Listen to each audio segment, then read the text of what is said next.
Assalamu alaikum warahmatullahi wabarakatuh. Bismillahi rahmani rahim. Baada ya salam, leo somo letu leo tunaongelea kama kawaida yetu visa. Tulizungumzia baadhi ya visa vya mitume Zakaria, Yahya, Isa au watatu. Hatukumaliza, tumezungumza bali baadhi katika maisha yao. Leo tunazungumza mke wa Firaun, imraatu Firaun, na namna alivyouawa. Pia tunazungumzia baadhi ya kisa chake au historia yake.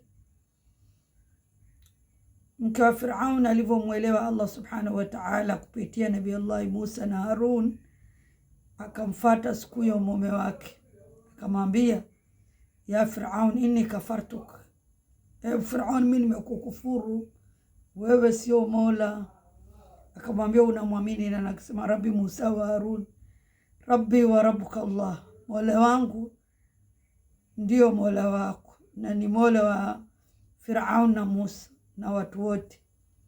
Basi akawaambia wale wanajeshi wake, mchukueni mpelekeni sehemu hamna maji, hamna chochote, apewe adhabu mpaka atakaporudi kwangu. Akapewa adhabu, akamfuata yeye, akamwambia, je, tukupunguzia adhabu? Akasema hapana. Akamwambia, kivipi? Akauliza, nikipunguziwa adhabu ina maana nitaendelea na dini yangu? Akasema hapana, kipunguziwa adhabu ina maana unanifuata mimi na utaacha kuadhibiwa. Siku ya kwanza. Siku ya pili akasema, muadhibuni, labda atarudi. Akaadhibiwa adhabu kali, hakurudi. Siku ya tatu, ambayo inaingia siku ya pili, akamwomba Allah subhanahu wa ta'ala vitu viwili.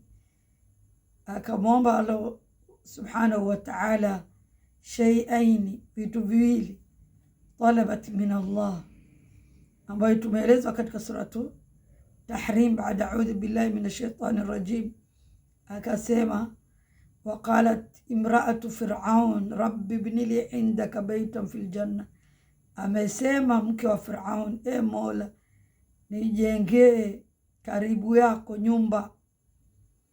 Jambo la kwanza, wanajini min Fir'auna wa amali wanajini min alqawmi dhalimin, niweke mbali Fir'aun na matendo yake na madhalim.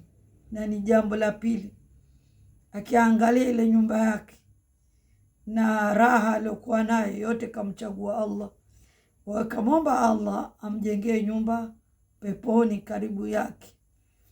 Wakaomba vitu viwili. Siku ya tatu akaulizwa tena, je, vipi, utarudi kwa mumeo Firaun?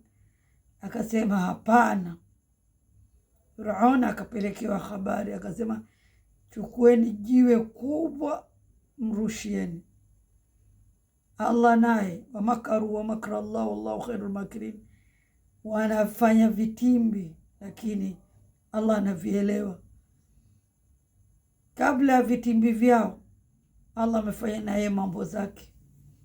Kivipi?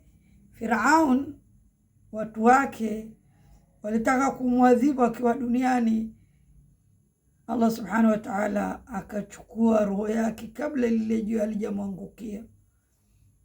Jiwe limeanguka katika mwili, lakini roho ishakwenda kwa Allah. Imraatu Firaun amemchagua Allah, ameacha nyumba, ameacha dunia na starehe zake, akamchagua nani? Allah subhanahu wa ta'ala, na akaomba vitu viwili, aweke naye mbali, anamfanyia takfifu hizi adhabu. Wa Allah siku ya tatu akachukua roho yake. Wale waliotaka kumwadhibu, kumtesa duniani, wakatesa mwili, roho ishaondoka. Wa ila huna aqif. Wassalamu alaikum warahmatullahi wabarakatuh. Ilobaki, ukipata klipu yangu hii, nachoomba kwa Waislamu waniwekee like na share na comment na subscribe ili ifike mbali. Waislamu wamwelewe mraatu Firaun, mke wa Firaun, namna alivyomkataa na akaelekea kwa Allah na akafa katika adhabu, na namna Allah subhanahu wa ta'ala alivyomwonea huruma akachukua roho yake kabla hajapigwa jiwe lile kubwa na kuteseka. Ukishikamana dini ya Allah, Allah yuko pamoja na wewe, usihofu. Mtume sallallahu alaihi wasallam alipoingia katika gharu Hira aliambiwaje? La tahzani inna Allah maana, usihuzunike, Allah yuko pamoja nawe. La takhaf wala tahzan. Aliambiwa mama wa Nabii Allah Musa, inna raduhu ilaika wa ja'iluhu min al-mursalin, usihuzunike wala usiogope, sisi tutakurudishia mtoto wako.